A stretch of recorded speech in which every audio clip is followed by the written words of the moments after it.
इस कहानी के सभी पात्र और घटनाएं काल्पनिक हैं, जिसका किसी भी व्यक्ति या घटना से कोई संबंध नहीं है। यदि किसी घटना के साथ इसकी समानता होती है, तो इसे मात्र एक संयोग कहा जाएगा।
दिगंत और अनंत तक गूंजायमान है। ब्रह्मनाद है विधि का वो अटल विधान है। धर्म की अधर्म पर विजय का वो प्रमाण है। जायमान है वो अटल विधान है। विजय का वो प्रमाण है। ब्रह्मांड का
अनंत असीम ब्रह्मांड, अद्भुत, विशाल, विराट, जहां असंख्य आकाश गंगाएं प्रतिक्षण बनती रहती हैं, मिटती रहती हैं। हर आकाश गंगा में होते हैं अनगिनत तारे, अनेकों सूरज, और सूरज के साथ होता है अपना सौर मंडल, जिसमें रहते हैं अनेकों ग्रह। न जाने कितने सूरज चमके और बुझ गए, न जाने कितने तारे चमके और खो गए, न जाने कितने ग्रह, कितनी पृथ्वियां, कितनी सभ्यताएं बनी, बढ़ी और खो गई समय की इस अनंत धारा में। इन्हीं अनजानी परंतु अमर गाथाओं में से एक है महागाथा ब्रह्मांड के योद्धा आर्यमान की। बहुत समय पहले पृथ्वी से लाखों प्रकाश वर्ष दूर आर्याना आकाश गंगा में एक ग्रह था, थार।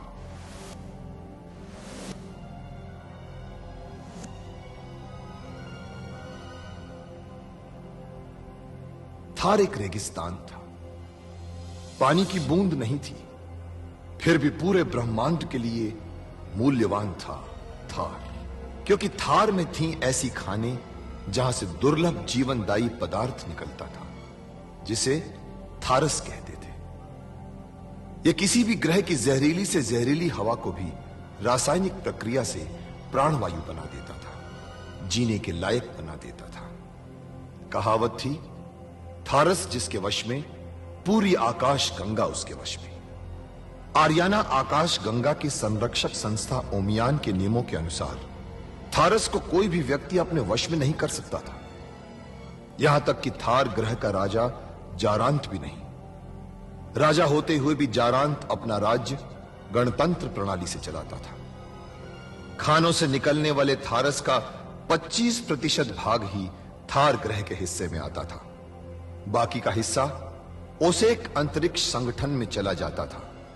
ओसेक आरियाना आकाश गंगा के व्यापारियों का संगठन था और जिसका संचालन अंतरिक्ष में बनाए गए एक कृत्रिम ग्रह ओसेक से होता था।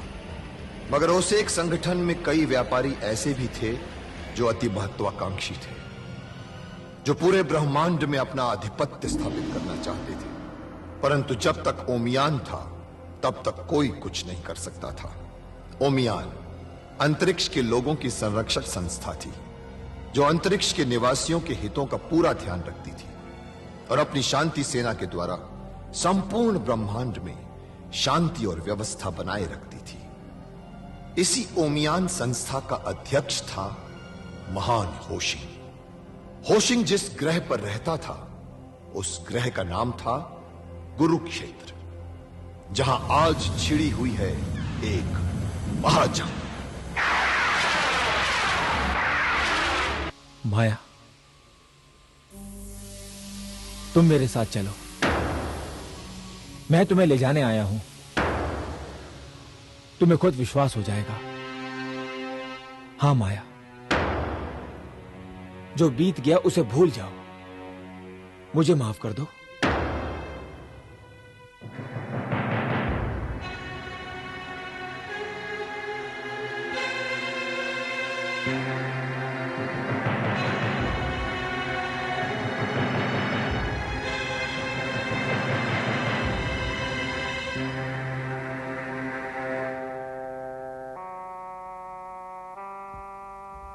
अवश्य नारक,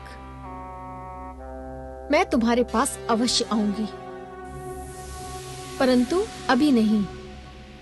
संविधान के नियमों के मुताबिक अभी समय नहीं आया है। तुम्हें कुछ दिन और प्रतीक्षा करनी होगी, मेरी भी और अपनी पुत्री की भी।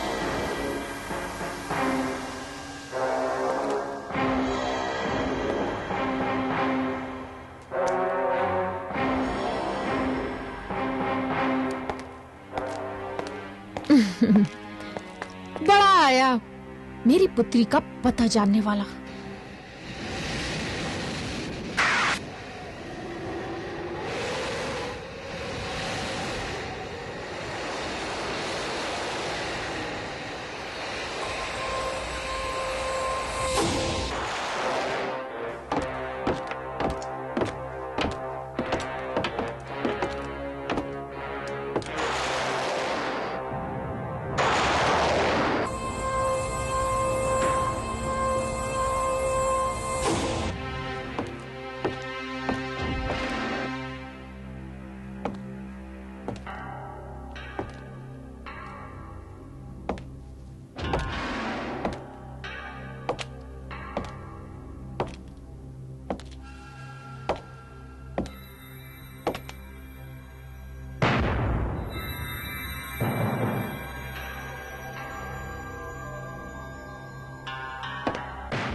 आओ आर्यमान, आओ।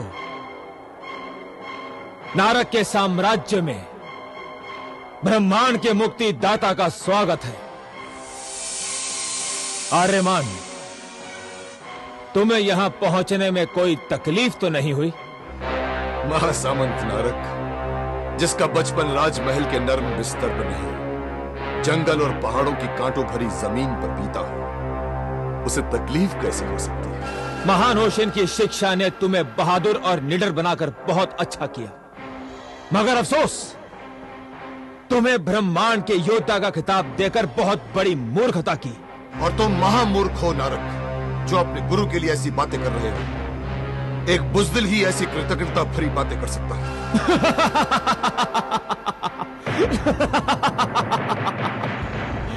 नारक और बुजदिल, नारक के खौफ से पूरे आर्याना आकाश गंगा में तो क्या, सारे ब्रह्मांड के लोग चैन की नींद नहीं सो पाते। परंतु नारक के सामने तुम्हें इस तरह निडर देखकर शाबाशी देने को दिल चाहता है। अपनी मौत को सामने देखकर अच्छे अच्छों की रूह फना हो जाती है। इसलिए डींगे हाँक कर तुम अपनी मौत को प्रभावित करने की कोशिश कर रहे हो महासामंत नारक। आर्यमान, मैं ब्रह्मांड का ऐसा पहला आदमी हूं जिसने अपनी मौत को खुद पकड़कर बुलाया है। तुम सचमुच मूर्ख हो नारक। लोग तो अपनी मौत से दूर भागते हैं, मगर तुमने तो बहुत बड़ी गलती की जो मुझे यहां बुला लिया। आर्यमान, तुम्हें अभी भी विश्वास है कि तुम मेरी मृत्यु हो? अगर तुम्हारी मृत्यु आर्याना की मुक्ति है तो अवश्य। आर्याना मेरी विजय यात्रा का प्रारंभ है, जिसका अंत होगा ब्रह्मांड विजय पर। आर्यमान, आज तक हर विजेता कुछ देशों पर या अधिक से अधिक अपने ग्रह पर शासन करता आया है, लेकिन नारक ऐसा पहला विजेता होगा जो संपूर्ण ब्रह्मांड पर शासन करेगा। तुम ब्रह्मांड के एक जर्रे के बराबर भी नहीं हो महासामंत नारक। ब्रह्मांड पर शासन करने के तुम्हारे सपने और तुम्हारे गुरूर में तुम्हारी हार छिपी हुई है।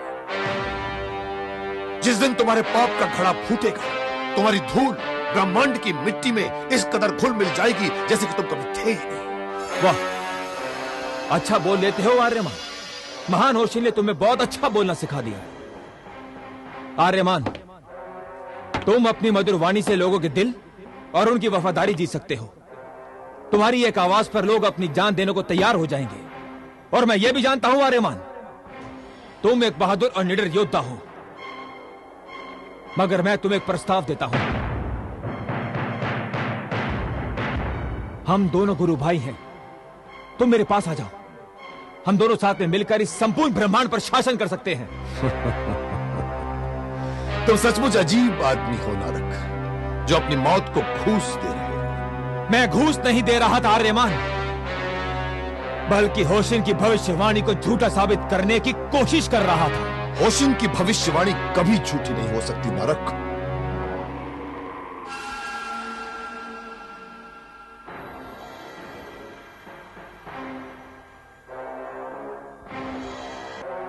अच्छा, यह बात है। ये ले, मार मुझे। मैंने हत्थों पर वार नहीं करता महासामंत नारक।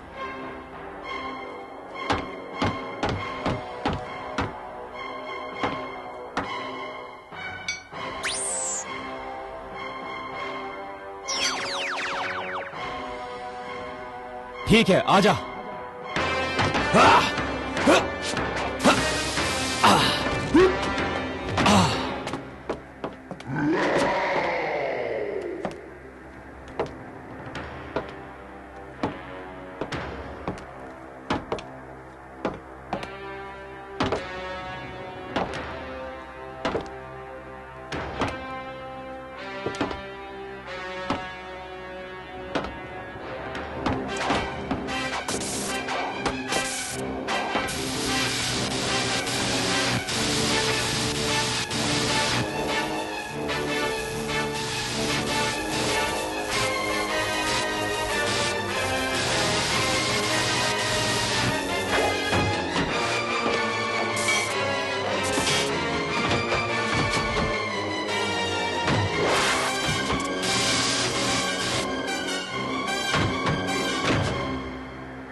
तू चाहे जितनी ताकत लगा ले आर्यमान, तू मेरा कुछ नहीं बिगाड़ सकता, क्योंकि मैंने वो शक्ति अर्जित कर ली है जिसका मौत भी कुछ नहीं बिगाड़ सकती। होशिंग की भविष्यवाणी कभी गलत नहीं हो सकती। मेरा जन्म ही तुम्हारी मौत के लिए हुआ है। ये तेरी गलत फहमी है आर्यमान। होशिन की भविष्यवाणी को गलत साबित करने के लिए ही मैंने अपने आप को शक्तिशाली बनाया है। ले बच!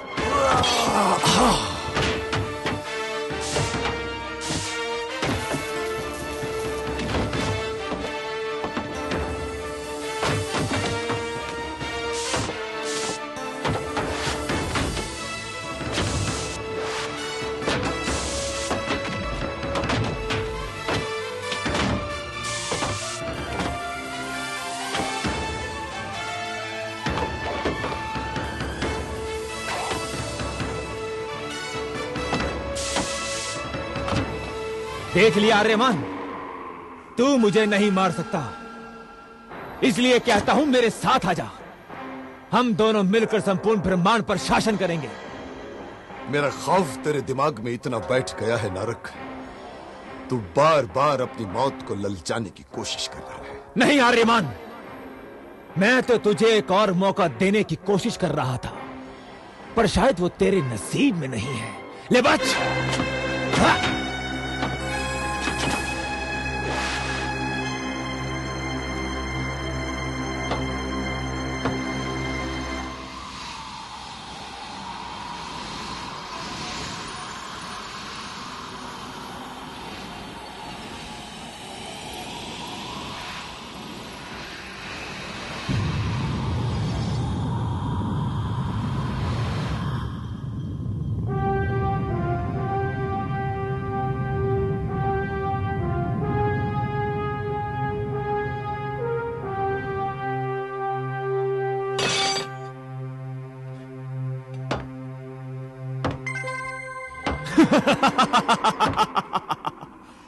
देखा आर्यमान, मैंने होशिन की भविष्यवाणी झूठी साबित कर दी। मेरी मौत के बदले तेरी मौत हो गई। जिंदा मौत आर्यमान, जिंदा मौत। तेरी आंखें जिंदा रहेंगी, पर तेरा शरीर एक बुत की तरह रहेगा।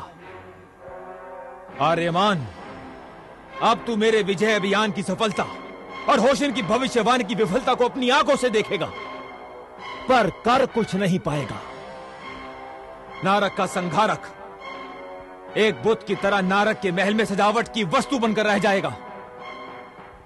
हां आर्यमान, अब तू देख मैं क्या करता हूं। तेरी मौत की खुशी में सबसे पहले मैं एक ग्रह उड़ाऊंगा और करोड़ों लोगों की मौत के बीच में अपनी खुशियां मनाऊंगा। आर्यमान, खुशियां मनाऊंगा। देख!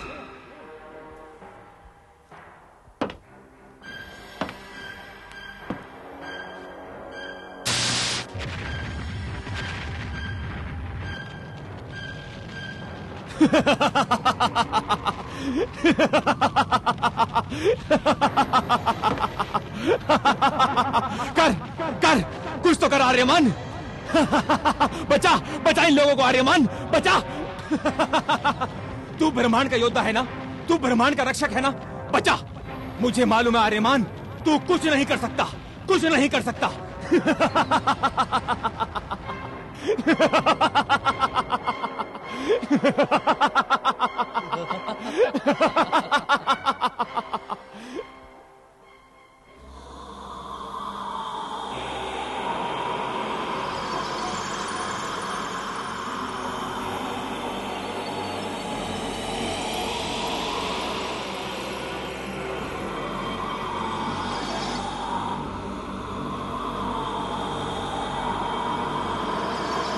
अरे कितने गाने बादल है, बहुत लोगों का